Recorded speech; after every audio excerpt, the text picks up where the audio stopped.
Assalamualaikum warahmatullahi wabarakatuh. Saya Aditya Yuda Pratama. Di sini saya akan menjelaskan sistem informasi tentang hubungan antar proses.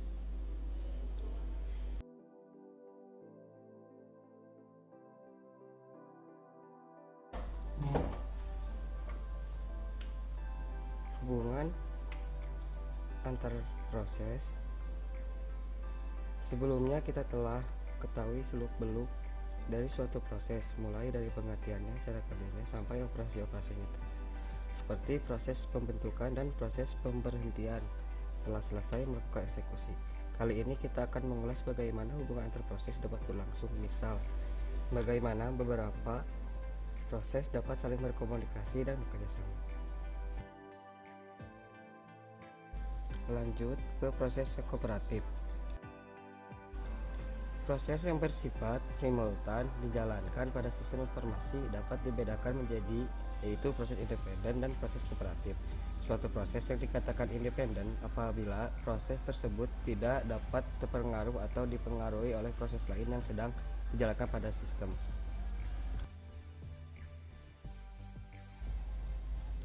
Ada 4 alasan untuk penyediaan sebuah lingkungan yang memperbolehkan terjadinya proses kooperatif.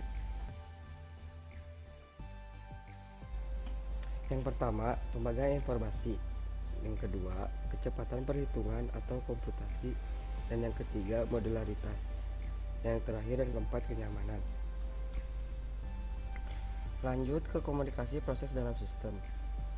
Cara lain untuk meningkatkan efek yang sama adalah untuk sistem operasi, yaitu untuk menyediakan alat-alat proses kooperatif untuk berkomunikasi dengan yang lain lewat sebuah komunikasi dalam proses, atau yang suka disebut IPC, Inter-Process Communication. IPC ini menyediakan sebuah mekanisme untuk mengizinkan proses-proses untuk berkomunikasi dan menyelaraskan aksi-aksi mereka tanpa berbagi ruang alamat yang sama. Dan IPC juga adalah penyedia layanan terbaik dengan menggunakan sebuah sistem penyampaian pesan, dan sistem-sistem pesan dapat diberikan dalam banyak cara.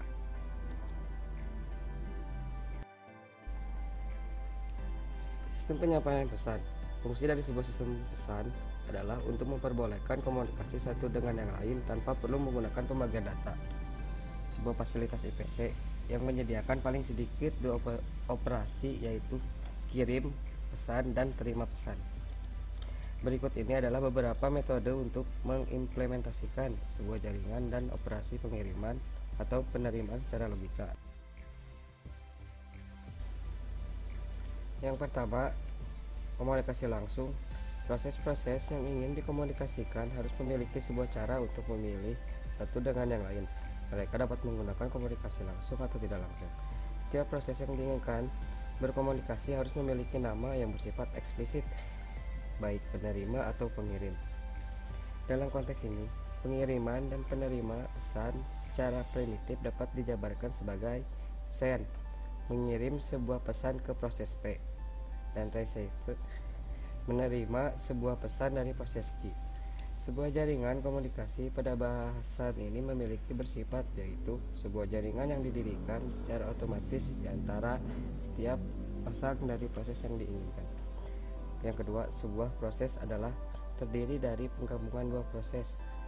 Di antara setiap pesan dari proses terdapat tepat sebuah jaringan.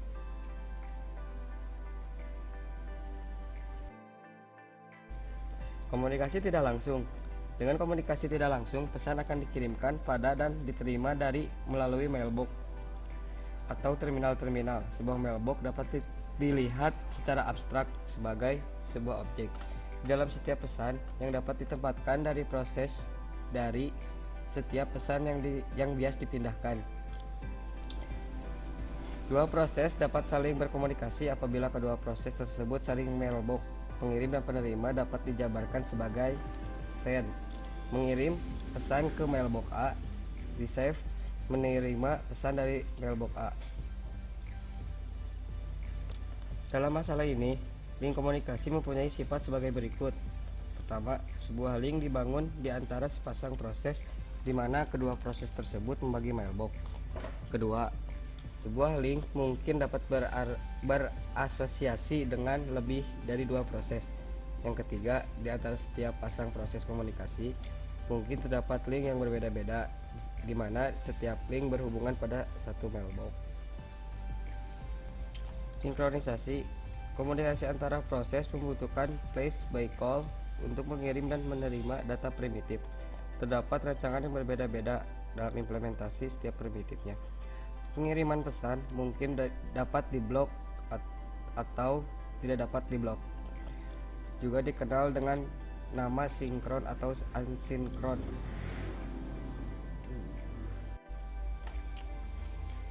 Buffering ini baik komunikasi itu langsung atau tak langsung, penukaran pesan oleh proses memerlukan antrian sementara.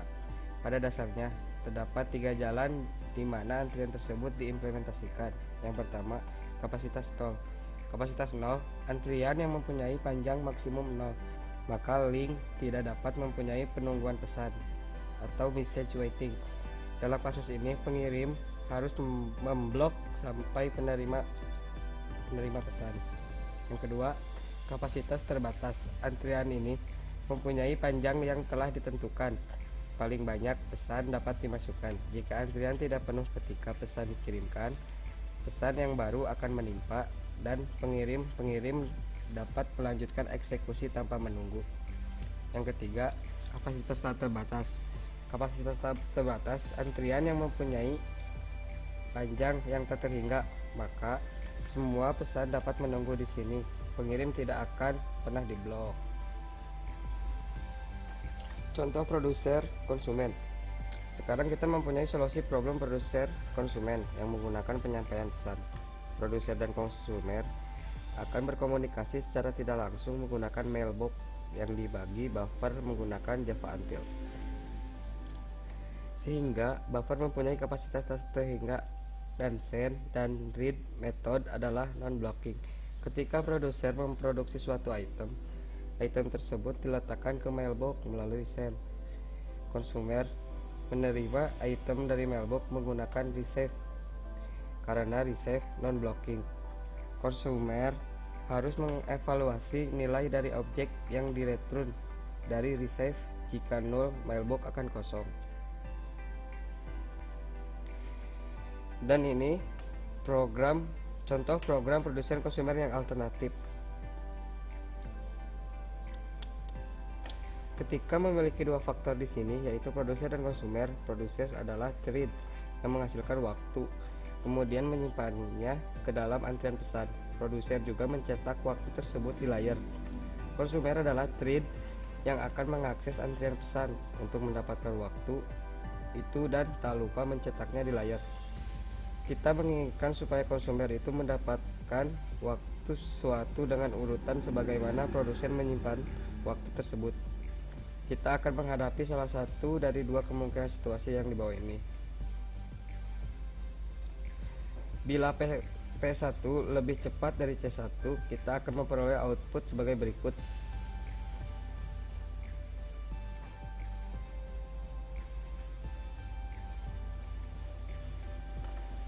Dan bila P1 lebih lambat dari C1, kita akan memperoleh keluaran seperti berikut ini. Contohnya gambar tersebut. Situasi di atas dikenalkan dengan race condition. Kita dapat menghindari situasi itu dengan mensinkronisasikan aktivitas P1 dan C1. Selanjutnya mailbox. Ini adalah contoh gambar dari program send receiver tersebut. 1. Menunggu sampai batas waktu yang tidak dapat ditentukan sampai terdapat ruang kosong pada mailbox.